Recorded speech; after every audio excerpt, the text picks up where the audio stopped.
Nesta manhã eu quero trazer uma meditação para nós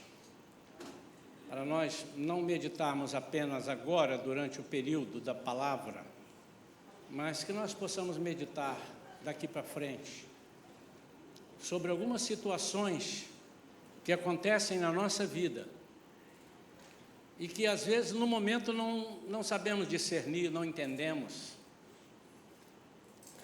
mas depois, mais à frente, a gente entende. Eu gosto muito de um versículo que Jesus usa, né? Ele diz: hoje eu faço, amanhã vocês entendem. Então eu gosto de dizer: Deus hoje faz, amanhã você entende. Nem tudo podemos entender, mas tudo na nossa vida é propósito de Deus. Você crê assim? Amém. Eu quero falar sobre um caminho especial. Desde que nós aceitamos a Jesus como o Senhor e Salvador, creio que todos o aceitaram pela proposta, pelo propósito. E qual é o propósito? É sermos salvos por Ele e irmos morar com Ele na eternidade. Isso às vezes não é muito claro para muitas pessoas, que ficam agarrados aqui e dizendo: eu não quero para lá porque isso aqui é muito bom.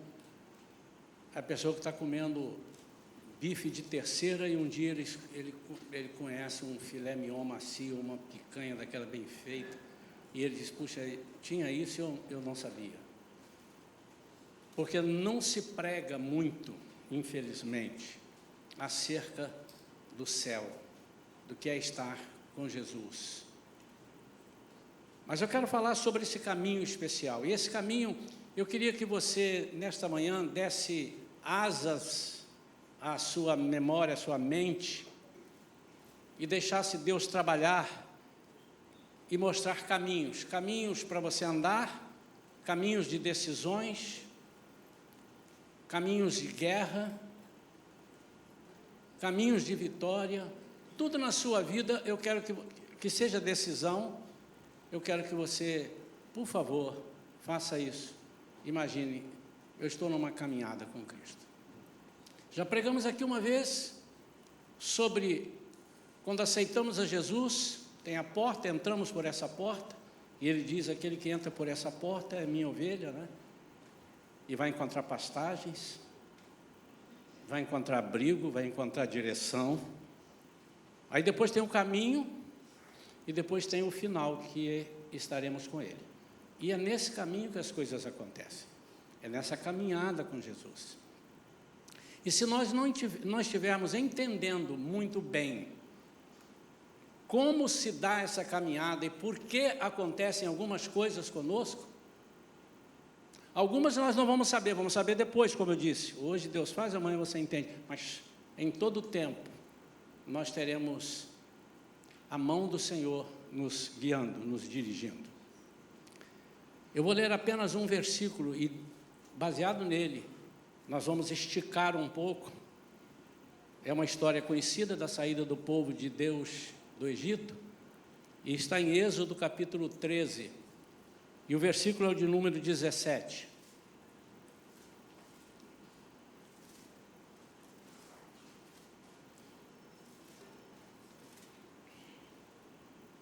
Ora, quando o faraó deixou o povo partir, Deus não guiou quem? O povo, pela rota da terra dos filisteus, embora esse fosse o caminho mais curto, mais provável, né?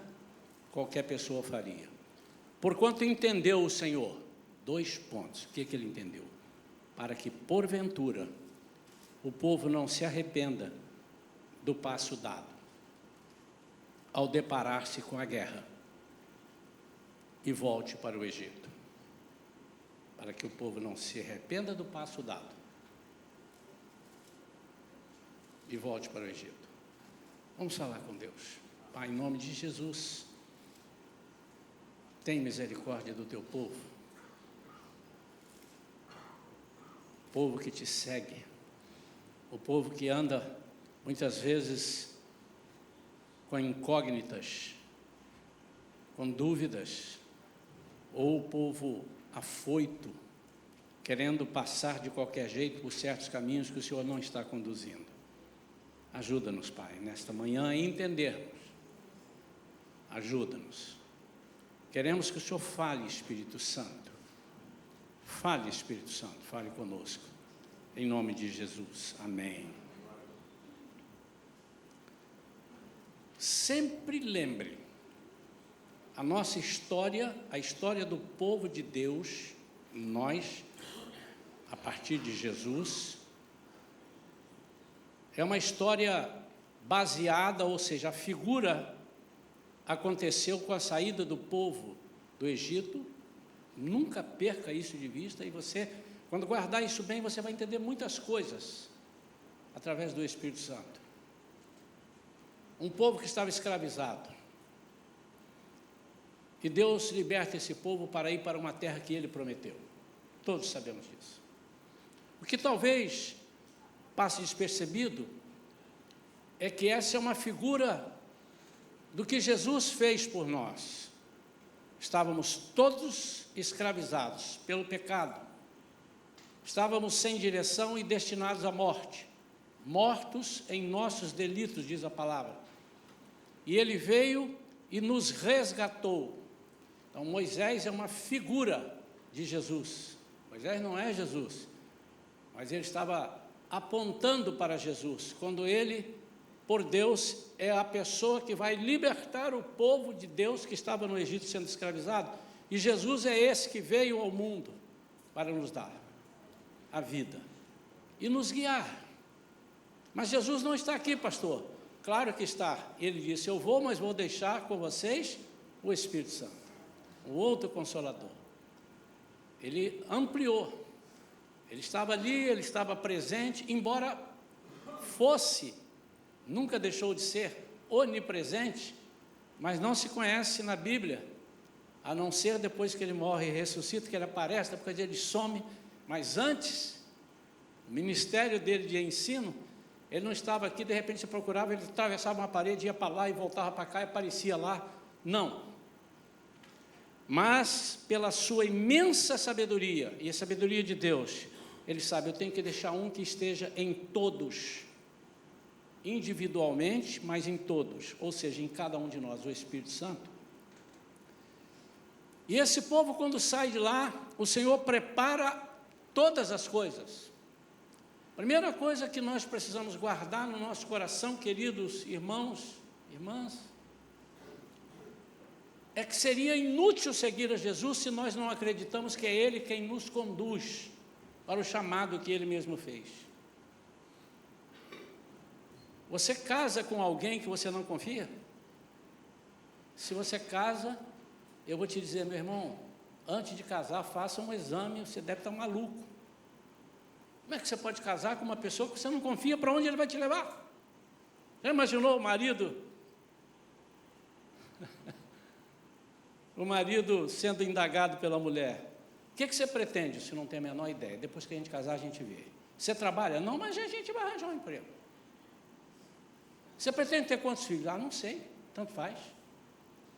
Você quer morar onde? Ah, em qualquer lugar.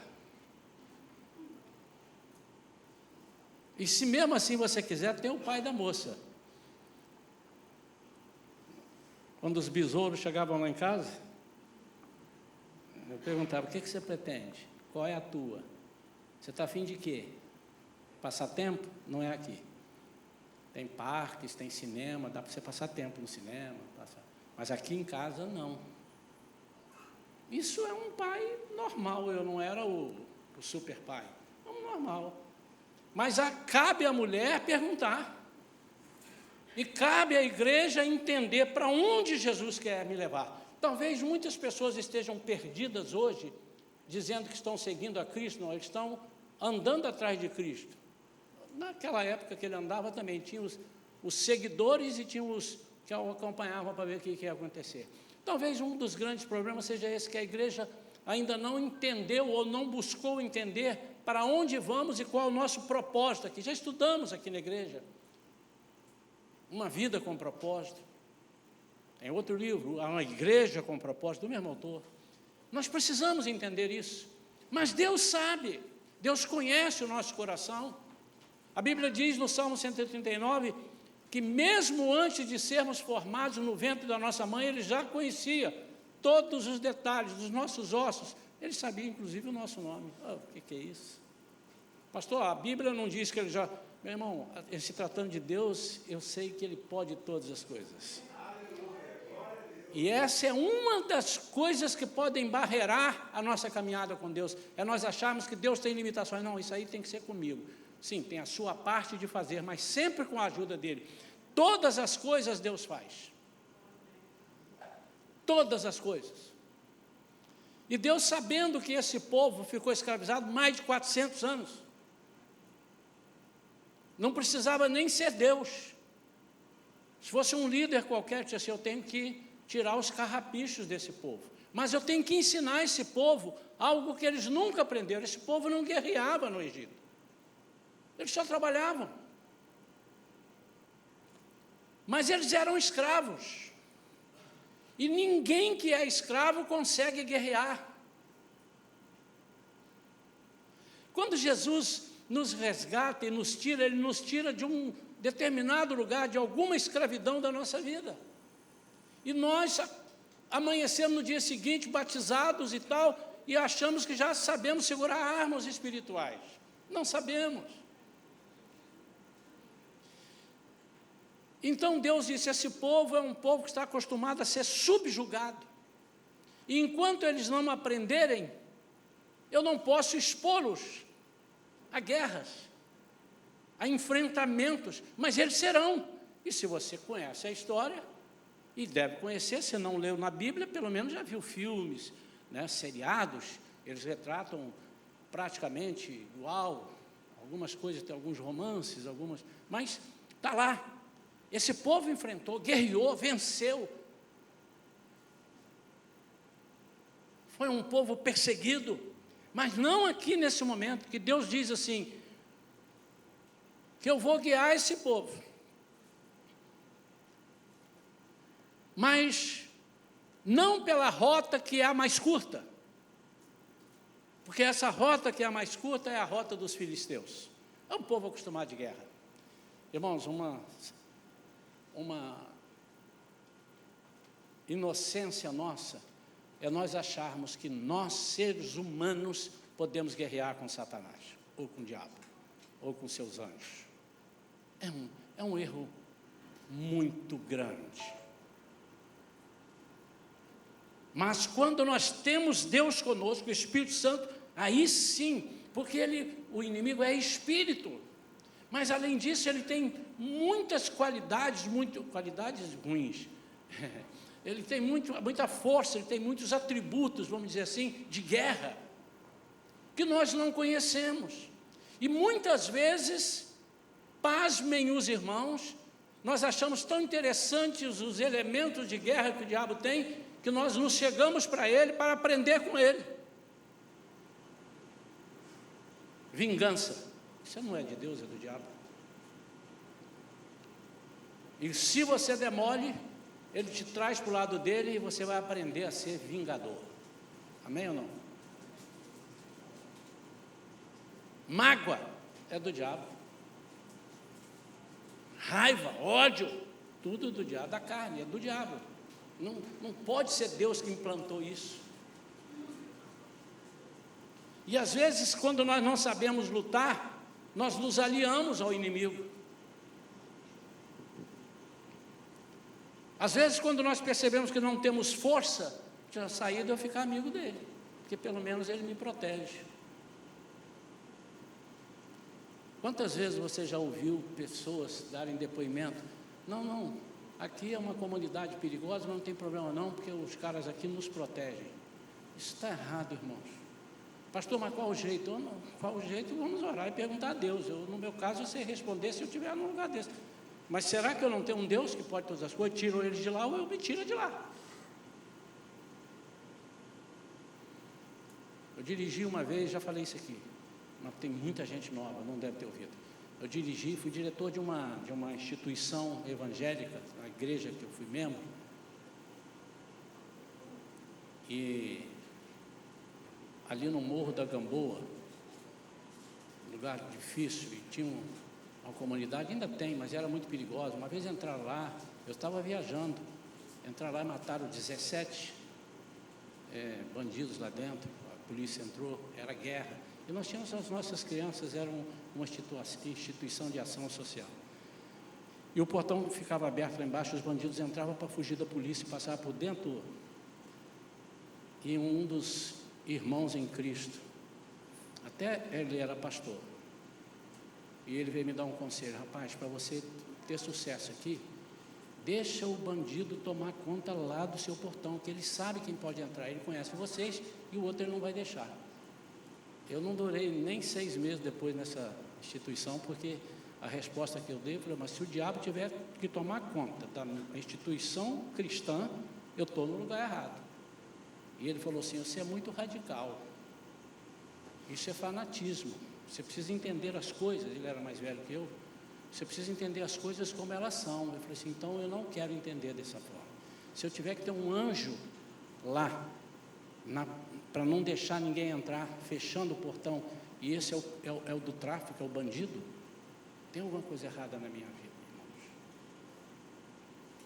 E às vezes nós nos associamos, ou por medo, ou por desconhecimento, por falta de fé, nos associamos ao inimigo. O que Deus não queria é que eles, amedrontados, voltassem para o Egito. Ele diz aqui: por que ia voltar? Está muito ruim. Quantas pessoas nós conhecemos que começaram a seguir a Jesus, ou disseram que estavam seguindo a Jesus, foram batizados, e de repente voltaram para o mundo, voltaram para as suas vidas passadas? Conhecemos. Se você não conhecer, você ainda vai conhecer, porque existe. Deus disse assim: vocês ainda não sabem guerrear, eu não posso expô-los à guerra. Por isso, eu vou levar vocês por um caminho. Este caminho não é o que vocês pensam. Por isso que Isaías 55, versículo 8, ele diz assim: os vossos caminhos não são os meus caminhos. Meus caminhos não são muito diferentes. Ou você confia, ou você não anda comigo. Porque não tem jeito. E Deus, então, prepara um projeto de vida para aquele povo. E é sobre isso que eu quero caminhar com os irmãos mais alguns minutos, e que nós entendamos. E você vai ver se não é isso que acontece conosco, na vida cristã. Primeiro, o caminho mais perto, o mais curto, o mais viável, o que o GPS informava, não era o melhor caminho. Ontem eu fui ministrar lá em Campo Grande e levei como ajudante, minha esposa está viajando, vocês estão vendo a falta dela aqui, ela está ajudando a minha filha lá em São Paulo, e eu chamei o Ângelo: Ângelo, vamos comigo, vamos conversando, vamos sozinho daqui a Campo Grande. E nós fomos. Aí ele falou: eu ligo o GPS, eu sei, eu já fui a essa igreja mais de 30 vezes, eu sei onde é, mas eu ligo o GPS, primeiro porque está cheio de radar, ele vai me avisando: opa, diminui. E segundo, ele vai me dizendo: ó, você vai chegar a tal hora, e eu vou controlando, não passa, porque tem um engarrafamento ali, não é assim que a gente procura olhar. Mas de vez em quando, aí ele me perguntou: pastor, mas um parente meu me perguntou assim: isso aqui não é perigoso? Porque ele manda você entrar aqui, daqui a pouco você cai dentro de uma comunidade, num lugar. Aqui no Brasil o negócio é meio assim mesmo. Por isso você precisa estar com o GPS, você também precisa ter uma noção do caminho. Em um dado momento ele mandou entrar num lugar, ele falou: está mandando entrar aqui. Ele falou: mano, ele está maluco, deixa ele comigo. Aí eu segui em frente. Aí daqui a pouco ele seguiu atrás de mim, ele recalculou e foi embora. Chegamos lá. Mas é assim. Nós temos GPSs que, se nós não soubermos acerca do caminho que estamos seguindo, nós somos sujeitos, não estou dizendo que todos estarão ali, mas somos sujeitos a entrarmos numa emboscada, ou até desistirmos. Não estou conseguindo, eu vou voltar. E isso é que Deus não queria, é isso que Jesus não quer. Por isso que ele diz nas suas parábolas sobre o reino, ele disse: ninguém que começa a construir uma torre, não começa sem fazer cálculos, porque senão ela vai ficar interrompida, E ao ficar interrompido, as pessoas vão zombar dele. Ele começou a construir. O que Jesus não quer é que o nome dele não seja glorificado. O que Jesus quer é que as pessoas olhem para nós e digam assim, mas que pessoa de fé, que pessoa corajosa, ainda que esteja passando por perseguições, como essa pessoa segue, como essa pessoa... É por quê? Porque nós estamos deixando dirigir o nosso caminho. Quem dirige o nosso caminho? Deus, Jesus, o Espírito Santo. Então, o caminho mais perto era a terra dos inimigos, a terra dos filisteus, ele diz aqui. Sempre uma pedra no sapato do povo de Deus. O caminho curto na obra de Deus é um caminho que pode nos fazer desistir. É um caminho aparentemente mais leve, mais curto, mais fácil, mas não tem alicerce, não tem construção na rocha. Muitos desistem. Muitos desistem. Queridos, a Bíblia diz que quando nos convertemos a Jesus, nós somos nascidos de novo, somos novos na fé, e precisamos abrir mão de algumas coisas, e uma das coisas que nós precisamos abrir mão é do nosso entendimento mundano. Eu sei, eu posso, eu tenho capacidade. Segundo, nós temos que entender também que nós estamos saindo de um lugar ou de um estado onde nós estamos sendo ou fomos subjugados, perseguidos, até maltratados. Tivemos na nossa vida alguns momentos ou um tempo grande de escravidão, de alguma coisa, de vício, de tristeza, de angústia. A nossa vida, às vezes, tem sido dirigida por mágoas, por perseguições ou por ressentimentos. Há pessoas que não conseguem se esquecer do que lhe fizeram quando ele tinha 5, 10 anos de idade, e ele lembra disso até hoje, isso precisa ser deixado. Nós temos um princípio aqui na igreja. As pessoas que entram para ser membros da igreja, nós fazemos ainda um processo chamado Connect, e ali na nossa apostilinha está perguntando, quem te dirige? O medo? Você anda movido a medo? Você anda movido a angústia? Você anda movido a vinganças? Você anda movido a quê?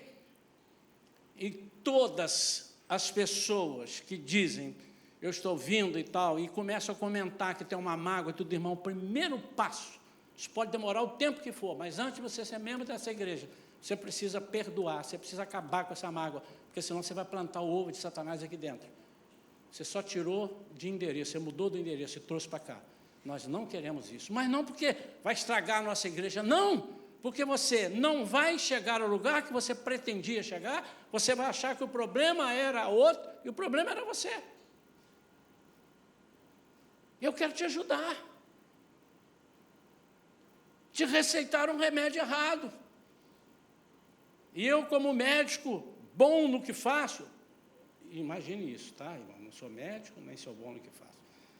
Eu preciso dizer, essa receita está errada. Você crê? Não creio. Então vá para outro lugar. Eu creio, então segure. Irmãos, nós não podemos seguir a Jesus se não cremos nele.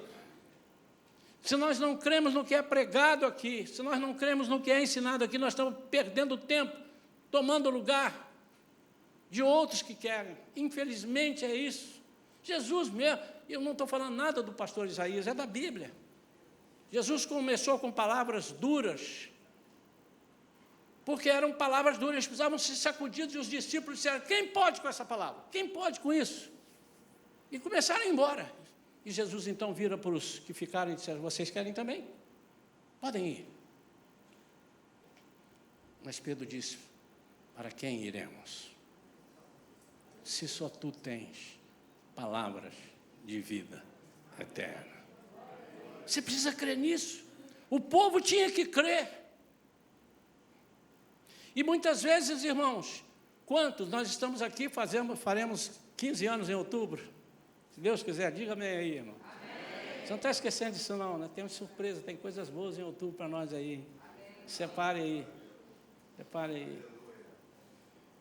Estamos aqui há 15 anos. Muitas pessoas chegaram aqui no domingo e na segunda já queriam fazer coisas que não poderiam fazer, não deveriam fazer, não estavam prontos para fazer. Por quê? Eles iam passar por algumas guerras. Algumas vezes nós erramos. Não, mas a pessoa jurou, está aqui, assim não, demos. A pessoa enfrentou, primeiro filisteu que ele enfrentou, ele saiu e às vezes ainda leva mais uns 2 ou 3 com ele. Por quê? Porque não estavam preparados para guerrear. Ninguém que é escravizado por algum tipo de escravidão pode guerrear. Escreve isso que eu estou te falando. Se você não é liberto, você não tem condição de orar uma oração de guerra. Porque você começa a orar, já vem na sua mente o diabo falando, mas e aquilo? E aquilo outro? Já vem na sua mente, é você que criou, amigo.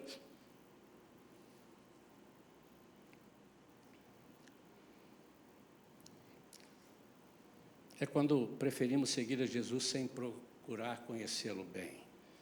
Ao primeiro sinal de guerra ou perseguição, logo pensamos em voltar atrás.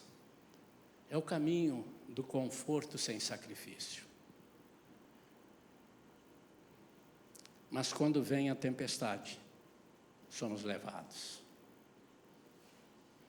Repito, naquele momento Deus falou assim, vocês vão passar por aqui comigo, é um outro caminho. Mas vai ser lucro. E nós vamos ver agora a vantagem do caminho longo. Porque se vocês entrarem aqui, vocês não vão guerrear. Pode ser que alguém tenha dito assim, uau, saímos do Egito, nunca mais guerrearemos. O Senhor guerreia por nós. Aliás, tem uns corinhos, né, que dizem assim, a gente tem que entender o fundamento desses corinhos, senão a gente vai cantar coisa errada, né? Que o Senhor guerreia por nós. Ele guerreia por nós as guerras que nós não podemos. Mas quem tem que clamar? Eu e você. Nós. Clame a mim e responder-te-ei. E anunciar-te-ei coisas grandes que não sabe. Mas você tem que clamar, amado. Então esse povo sai dali depois, vocês conhecem a história, e vão passar e vão guerrear. Quem guerreou? Eles. Mas quem foi o tutor das guerras e da vitória? Deus. Essa é a diferença. E muitas vezes nós estamos pensando que aceitei a Jesus, tudo acabou. Não, tudo começou. É aí que vai começar. Mas, queridos, será que nós estamos pensando assim, pastor, antes de o senhor terminar essa pregação, eu já estou desistindo. Se tem alguém aqui que vai ser recebido à noite, já vi aqui alguém... Pastor, eu quero pensar melhor. Você está tendo um passo atrás muito grande. O caminho mais longo, vamos falar dele? É o caminho da convivência diária com Deus por mais tempo. Quanto mais tempo passamos ao seu lado, mais aprendemos. E essas experiências que nós vamos ter com Ele nos ajudam a confiar nele.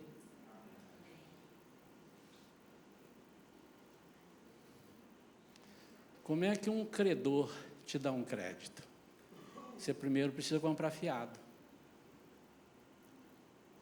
E ele te dá um limite de compra de R$500. Muito pouco. Deixa eu te conhecer.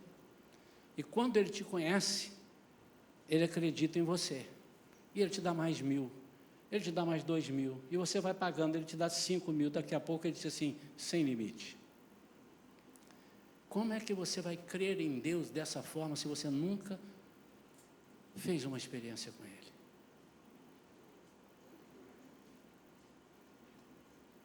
Será que a palavra de Deus é mentirosa, que Ele diz que sempre estaria conosco, ao nosso lado, dentro de nós, até o dia final, até o final dos tempos? Será que ele é mentiroso, irmãos? Pastor, mas existe esse versículo? Está vendo, irmão? Você precisa ler.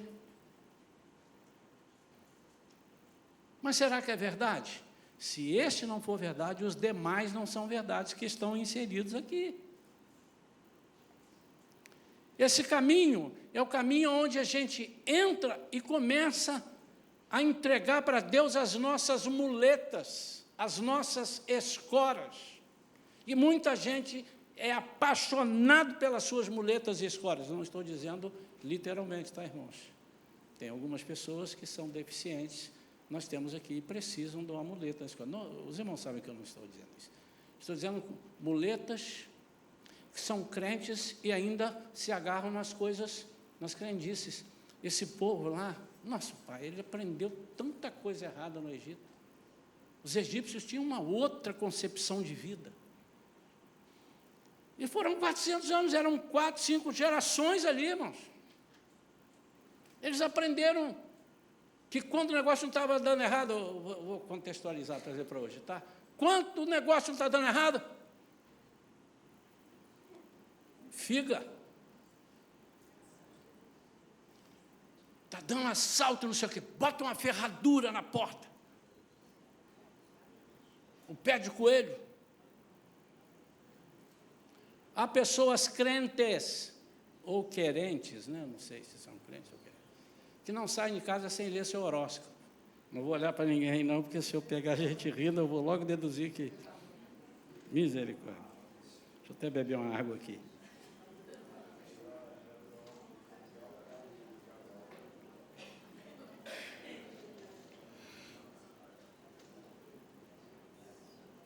Pastor, o senhor me perdoa, mas isso não tem nada demais. Meu irmão, eu não vou nem te responder. Vou continuar em frente. Eu não tenho resposta para isso.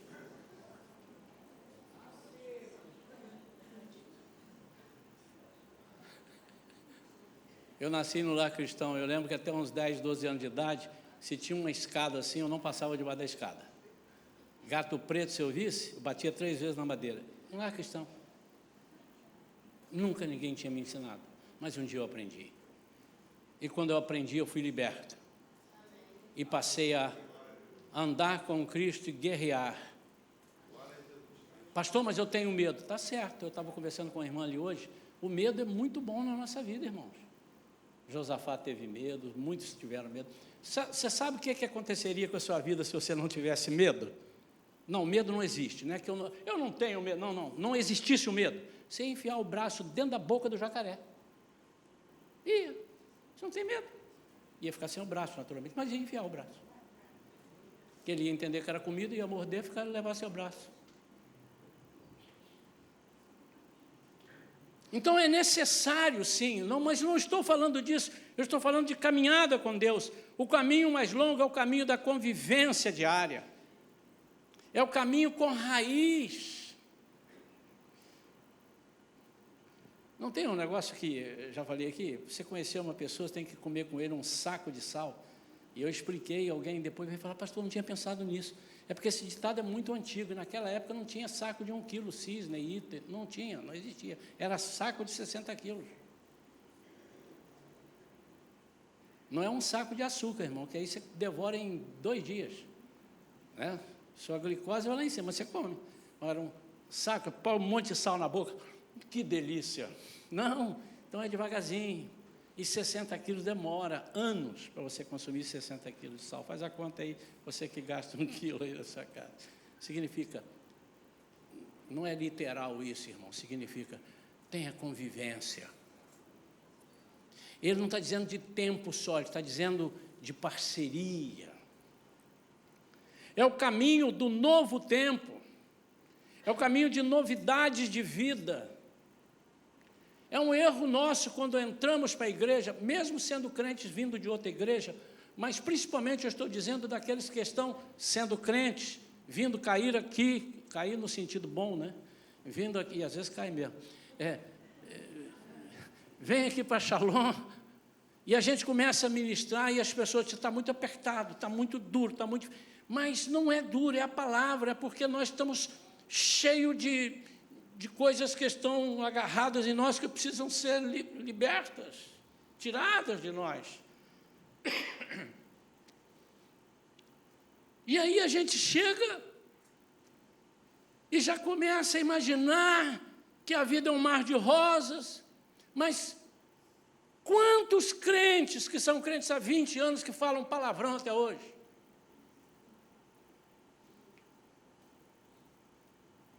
E você quer me dizer que ele aprendeu isso com Jesus? Palavras torpes. Nós estamos agarrados a coisas que Deus precisa tirar de nós. E é na convivência. Quantos querem uma receita para parar de falar palavrão? Eu posso falar porque eu também falava muito palavrão. Era líder dos jovens, dirigente do coral, superintendente da escola dominical.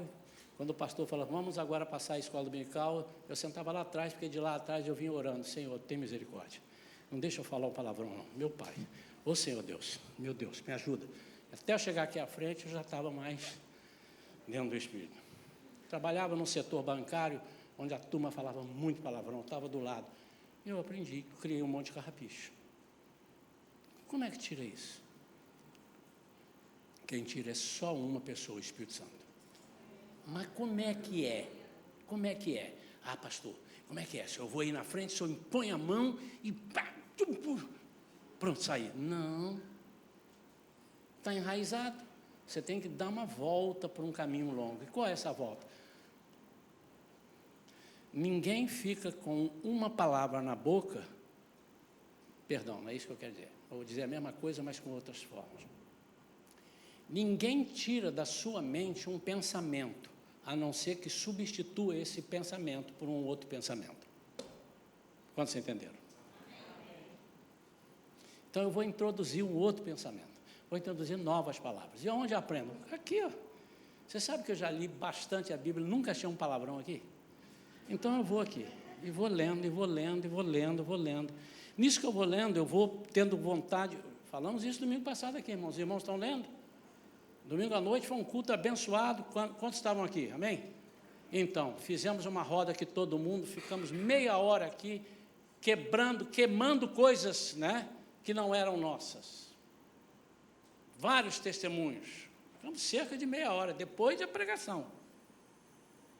E o que eu sugeri? Ah, nós temos que orar mais. Irmão, não tente começar pela oração se você não conhece a Bíblia, não lê a Bíblia. Você não vai ter prazer de orar.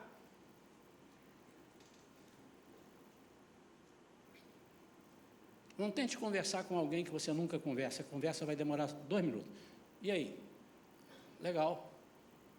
Tudo bom? Bom. Então, dá licença que eu tenho que ir ali. É assim que nós oramos, quando não temos intimidade com Deus. Pai, em nome de Jesus, obrigado por tudo. Amém. E levanta. Ajoelha, com 2 minutos já está doendo o joelho. Mas se eu tenho, miga, tem umas coisas para te contar, miga, pode sair de baixo. Como diz um irmão meu que está aqui, ele disse assim, olha lá, as duas estão conversando, deve estar lá em Malaquias já. Daqui a pouco vai chegar lá no Novo Testamento. Amém ou não amém? Quando nós temos assunto para conversar, nós conversamos, mas como é que eu vou ter assunto com Deus se eu não estudo a palavra, se eu não leio? Por isso eu falo um monte de baboseira, mas não é só palavrão, não. Porque eu creio que aqui os irmãos, de repente, não falam mesmo. São palavras de maldição, palavras de, assim não dá, minha vida assim não vai mesmo. Não vai, irmão. Não vai, você está dizendo que não vai, não vai. Comerciantes, olhem para mim. Olhem para mim, profissionais autônomos. Quando alguém chegar para você e disser assim, o comércio esse ano, hein? Está ruim, né? Aí você diz, está ruim. Ficou ruim. Porque a Bíblia diz que quando 2 concordam acerca de qualquer coisa, será concordado no céu. Ah, pastor, o senhor está... Ai, meu amado, está escrito, irmão. Eu não posso dizer. Eu tenho que dizer assim, eu vivo num outro mundo. Nós temos que viver como se fosse no outro mundo. Nós estamos aqui, mas não somos aqui. É o caminho mais longo da desconstrução. desconstruir tudo aquilo que aprendemos de errado e que nos impede de crescer. É esse caminho. E aí nós temos que usar os nossos irmãos que já estão nesse caminho. Irmão, não é assim, não é correto.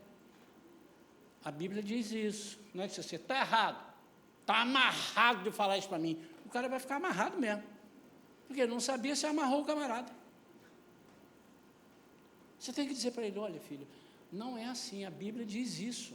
Vai na Bíblia. Não, mas eu não posso dizer. Por que você não pode, irmão? Porque eu não li a Bíblia. Ah, então volta. Vamos ler a Bíblia. Quando a gente começa a ler a Bíblia e ver o que Deus fez, mas isso aqui ele fez, eu não era de lá, mas você vai ver o que ele vai fazer. Quando? Quando você lê no Novo Testamento, o apóstolo Paulo falando, os discípulos pregando, as pessoas falando e acontecendo, e você vai crer naquilo. É o caminho da intimidade e das revelações de Deus para a nossa vida. Ai, ai, ai, ai, ai, ai. Tem gente que às vezes não sabe como é que Deus revela. Vocês querem aprender? Não sei te dizer. Mas cada um vai saber quando Deus revelar. Porque comigo é de um jeito, com você é de outro, com o outro é do outro. Ele revela. E você vai andando e ele vai falando assim, não vai, não vai, não, não vai, não, não vai, não. Ele fala isso, não, a minha cabeça assim, eu não vou entrar aqui, não vou entrar aqui. Tem alguma coisa, não vou entrar aqui. E até quando você teme entra, diz assim, eu não devia ter entrado aqui. Aí o ensinamento de Deus. Eu fico bravo, irmãos, quando eu sei o caminho do trânsito, sei qual é o melhor. Estou vindo para lá para vir, estou vindo daqui para ir para o centro, aí diz assim, por aqui não, vou pela praia. Não, aí chega ali no túnel, Roberto Silveira, praia, Roberto Silveira, praia. Aí engarrafou, disse, eu não tinha que ter vindo pela praia. Por que eu vim pela praia? Se Roberto Silveira estava dizendo que não tinha problema, mas eu pensei que semana passada eu estive, fiquei preso no trânsito, mas eu aprendi. Pensa um pouquinho melhor. Às vezes nós não pensamos. Deus cria as dificuldades, mas Ele mesmo cuida dos escapes. Isso é a palavra de Deus. 1 Coríntios 10, 13, ele diz, não vos sobreveio tentação que não fosse comum aos seres humanos. Ele não vai te dar uma tentação que você tem que experimentar como se você fosse um extraterrestre. Mas Deus é fiel e não permitirá que sejais tentados além do que podeis resistir. Irmãos, muita gente entende esse versículo errado. Ele não está falando assim, você pode resistir 40 quilos, ele não vai te dar 50. Ele não está dizendo isso.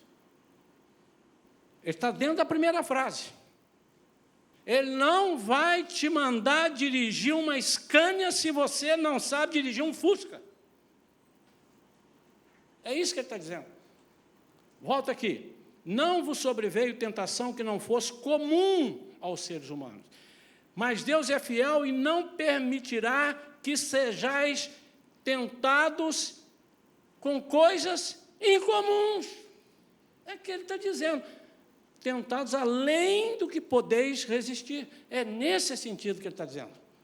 Então, tudo que Jesus passou, ele passou para provar que, como homem, você também pode resistir, porque ele está contigo. A única coisa que você não pode, não deve, não precisa, é morrer na cruz. Mas você já passou dores também, talvez maiores do que chicotadas, do que aquelas coisas ali. Conheço pessoas que já sofreram acidentes, ficaram quebrados, tiveram 40 cirurgias, não sei o quê. Acho que isso foi até pior, porque Jesus não teve nenhum osso quebrado. Não está dizendo disso, irmãos, ele está dizendo o seguinte, Ele só vai te dar aquilo que você alcança fazer. Pelo contrário, juntamente com a tentação, olha aí, provará um livramento para que a possais suportar. Ele, quando você mesmo assim estiver cambaleando, ele entra com a graça, a ferramenta. Lembra que eu falei? As duas vertentes da graça? É um favor imerecido, mas também é uma ferramenta que você pode sair. E para finalizar, Deus quer que alcancemos níveis superiores na convivência com Ele. Para isto, precisamos nos esforçar em buscá-lo mais e mais a cada dia. Irmãos, Eu ainda tinha cabelo quando eu falava isso. Já estou careca de falar. Por que a gente não tenta? Vamos testar, irmãos. Deixa eu perguntar aqui. Quantos irmãos estavam aqui domingo passado, vou de novo, quando nós falamos, irmãos, precisamos ler, vamos ler mais. Lembra quando eu comecei a falar, irmãos, vamos trazer a Bíblia, vamos abrir a Bíblia aqui, vamos ler. Na hora que falar lá, está lá no quadro, mas estou com vontade de passar um tempo sem botar a leitura bíblica ali. Estou vendo. Na hora que Deus falar, ah lá, já fizeram assim para mim. Ó. Sabe por quê, irmãos? A gente desacostuma até trazer a Bíblia, porque está tudo ali. Eu não sei quem é do tempo de que a gente ia à igreja, e quando chegava lá estava a Bíblia e o inário, aí ó, na frente onde está o envelope de dízimo. Quem é desse tempo aí? Para que eu vou levar a Bíblia? Você sabe por quê que Jesus chegou no templo e chicoteou, tudo lá? Aí estavam vendendo dentro do templo. Também, mas não é isso não. Sabe por quê, irmão? Que era o dia do sacrifício. O que as pessoas tinham que fazer? Levar o quê? Um animal. Mas não é levar. Ih, cadê o animal? Pega ali, espera o pescoço. Não, ele tinha que guardar esse animal. A Bíblia diz que ele, quando nascia, olhava, e esse não tem defeito nenhum.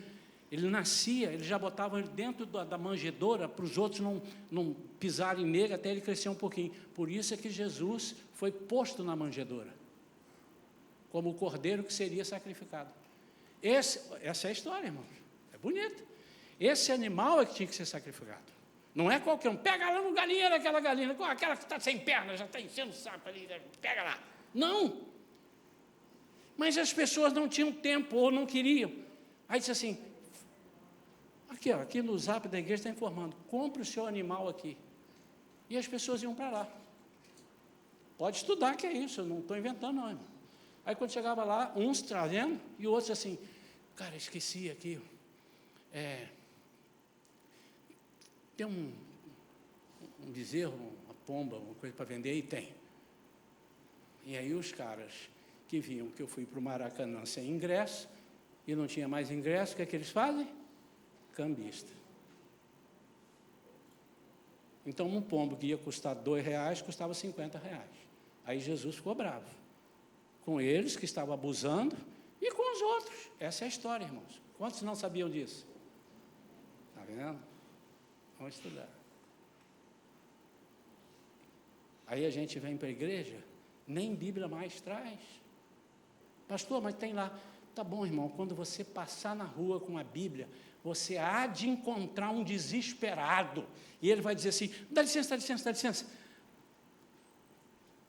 Pode fazer uma oração por mim? Mas por que você está me pedindo? Eu estou vendo que você é crente, você é Bíblia. Por favor, me ajuda, estou desesperado. Mas você está indo. E às vezes as pessoas olham para ele, aquele ali não vou não, que aquele ali nem deve ser nada. Irmãos, ai Deus, através do estudo da palavra, conhecendo suas revelações acerca do que Ele quer de nós, através da oração, agora sim, e santificação. Por que eu quero santificar? Porque eu fiquei apaixonado pelas coisas que eu estou lendo aqui. Vale a pena. E o apóstolo Paulo também ficou. E ele disse, o apóstolo Paulo era um cara, falava vários idiomas, hebreu dos hebreus, de linhagem, dupla cidadania, cidadão romano. O cara era aquilo que eu tinha por lucro, aquilo que eu tinha por coisas valiosas, agora para mim são esterco diante daquilo que eu alcancei. Como é que ele conseguiu fazendo isso? Ele conseguiu fazendo isso caminhando com Jesus através dos irmãos. No início do ministério dele, começaram a apertar ele, porque acharam que ele estava sendo de falsidade. Ele deu uma bronca e disse assim, quem que vocês pensam que vocês são? Eu não sou pior do que vocês, vocês não são melhores do que eu. Pode ler a história. Mas já no final do ministério, quando ele estava andando com Cristo, conhecendo os irmãos, ele disse que dos pecadores, ele era o maior. Palavra. Vamos ficar de pé, queridos.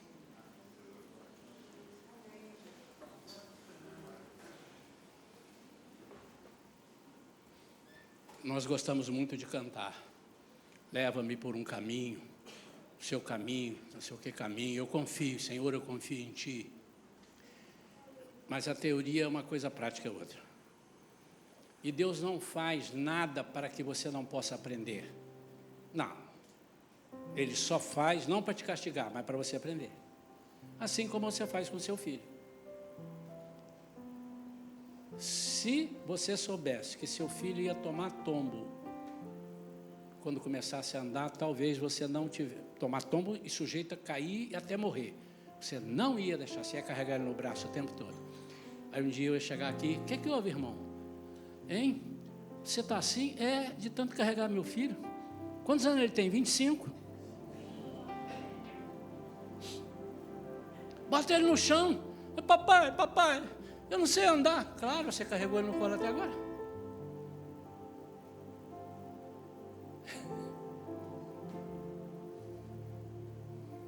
Muitos já estão na frente de alguns, ou alguns estão atrás de alguns, não é? Posso dar um exemplo aqui, meu amado? Quem gosta de fazer bolinho de bacalhau aqui, levanta a mão. Você sabe fazer? Quem sabe muito? Depois você me dá 10%, tá? Vem cá, vem aqui no altar.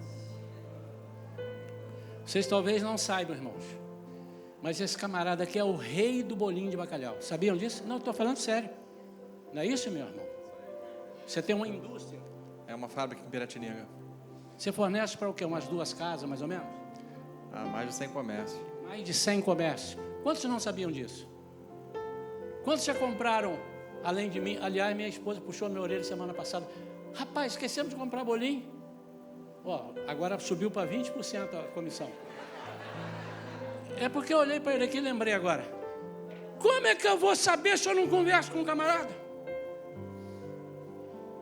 Se alguém te disser assim, Felipe, me ajuda aqui. Eu estou fazendo uns bolinhos, estão agarrando. Você me dá uma dica? Você dá. Quanto você cobra? Nada. Pode sentar lá, meu irmão. Depois você para lá para mim um cento lá. Não, vou pagar. É porque eu esqueço, eu te vejo aqui e esqueço. Deus abençoe. Quantos entenderam? Irmão, nós temos muito ensinamento. Isso é caminho. Segunda-feira, quarta-feira, sexta-feira nós temos as células. E a gente não vem. Eu vim segunda-feira passada. Eu disse ao Augusto, eu não gosto de vir para deixar os irmãos mesmo à vontade. Mas eu quis vir. Segunda-feira eu vou lá. Ontem eu fui num congresso de homens. Não deu tempo, eu ia soltar a foto aqui. A igreja tinha umas 2.000 pessoas, onde 1.900 mais ou menos eram homens. As mulheres que estavam lá estavam servindo só. Eu não quero que aqui nós tenhamos 2.000 homens. Não sei se Deus quer isso para nós, mas que nós temos mais de 50 homens, nós temos. Mas não é disso só que eu quero falar. Eu quero dizer o seguinte: conversa com as pessoas e peça ajuda. Se ele não puder ajudar, se você chegar ali deixa eu ver aqui o Sérgio, não, que o Sérgio é um homem de 1.001 instrumentos. Mas se você chegar ali no Rodrigo e falar, Rodrigo, sabe fazer bolinho de bacalhau? Ele certamente vai dizer assim, não sei não, mas sei tocar teclado. Não, mas por enquanto eu estou de bolinho de bacalhau. Cara, eu conheço uma pessoa, é o Felipe. Felipe conhece. Raimundo, preciso aprender teclado contigo. Eu não sei teclado. Eu sou professor de português. Ele é professor de português. Quantos sabiam disso? Quantos sabiam disso? Raimundo é professor de português. Aí eu sei, já conversei com ele muito. Ele falou, mas eu sei quem te ajuda no teclado. É o Rodrigo. Isso é igreja, irmãos. Quantos estão entendendo o recado, irmão? Amém ou não amém? Quero aprender a cantar. Quem vocês vão procurar? Vivian.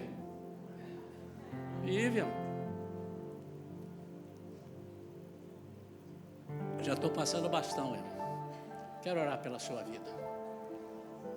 Eu queria sinceramente que você fizesse um pacto com o Senhor. Eu não vou te cobrar, irmãos, porque não cabe a mim. Vamos fazer um pacto com o Senhor. Senhor, eu não tenho lido a Bíblia. A minha está enferrujada, não, empoeirada. Eu quero ler mais a Bíblia, eu quero trazer a Bíblia, eu quero ter experiências contigo. Nosso irmão Márcio deu um testemunho em segunda-feira, depois ele vai dar aqui na igreja, dizendo: pastor, eu comecei a fazer um propósito com Deus de jejum, de ler a palavra. Deus está me falando tanta coisa. Um irmão falou assim: como é que Deus fala? Aí começou a discussão, como é que Deus fala. Cada um ele fala de um jeito. Não pare mais. Porque se você parar, você pegou o caminho mais curto. Você vai enfrentar uma guerra. E qual é a guerra, pastor? Não sei, pode ser que o seu patrão vai te encher de trabalho e você vai dizer: não tenho mais tempo, depois eu leio. Enfrentou o filisteu. Não sabia guerrear. Foge. Eu quero orar pela sua vida, sim, meu amado.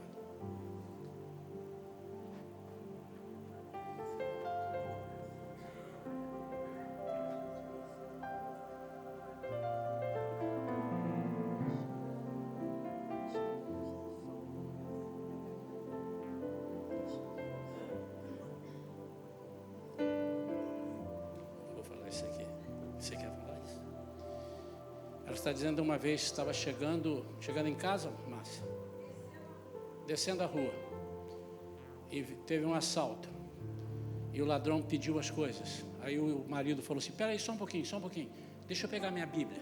Aí o ladrão falou assim: bora, larga. E foram embora. Você não tem que se escorar num livro, mas no poder da palavra, sim. E muitas vezes você vai ser salvo, porque há poder no nome de Jesus. Vamos ler a Bíblia, irmão. Eu queria que essa igreja lesse mais, mas eu queria que você agora fizesse um propósito com Deus. Senhor, me leva pelos seus caminhos. Antes de eu te perguntar, eu vou dizer assim: se você está preparado, você vai falar. Ele pode te levar a 20 quilômetros, quando o caminho mais perto é 1 quilômetro. Você está disposto? Sabe o que significa 20 quilômetros? Pode ser que Deus fale assim: não, você quer passar nesse concurso agora? Você vai demorar 2 anos comigo, depois eu deixo você passar. Mas depois desses 2 anos, você vai passar na frente de 5 anos, de 10 anos. Eu vou remir o seu tempo. Novo caminho? Coloca a mão no coração. Pai, em nome de Jesus, eu ministro sobre a vida dos teus servos, irmãos, visitantes, todos que estão aqui e os que estão ao alcance dessa gravação. Eu ministro um novo caminho. Pai, nós queremos que o Senhor dirija pelo teu caminho, seja ele mais longo, mas nós queremos ter intimidade. Vamos ter muito tempo.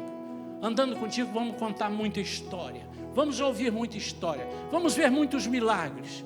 Pai, eu profetizo sobre estas famílias, sobre esta família Shalom, sobre as vidas que estão nos ouvindo, um caminho de vitória, um caminho especial, um caminho que só o Senhor conhece, em nome de Jesus. Amém. Amém ou não amém? Amém. Ontem eu estava na Assembleia de Deus lá em Campo Grande, o pastor pegou o telefone.